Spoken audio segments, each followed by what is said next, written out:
Should children be allowed to be sentenced to life without parole in prison? It is grim context, but for context, the U.S. Supreme Court didn't decide until 2005 that it was unconstitutional to execute children. But it is still the law in many states that if a child commits a crime that is deemed to be an adult crime, that child can be tried as an adult. In these 13 states, there's no minimum age for this. To be clear, if they are tried as adults, this often means that they go to adult prison. So children as young as 14 years old are in adult prisons where they are 5 times more likely to be abused.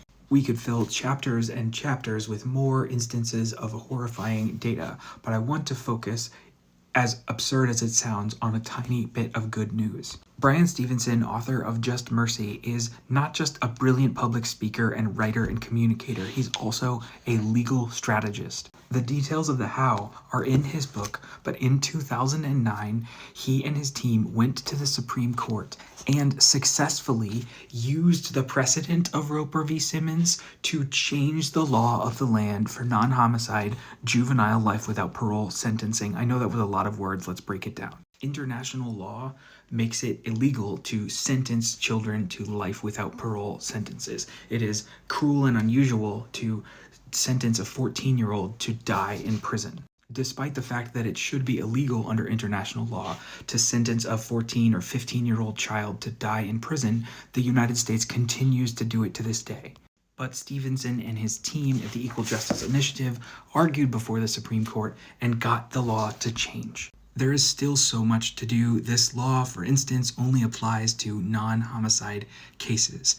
But despite the fact that there is so much to do, this was work that was done. I bring this up to you for 2 reasons. First, because the news cycle is so hopeless, and it can be so hard to see the victories because victories are not clickbaity enough to rise to the top of our algorithmic media attention economy. If you're interested, I have other videos going into more depth about the process of algorithmic radicalization.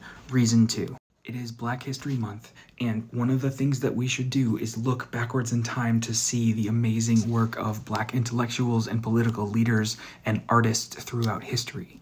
But today's headlines are tomorrow's history.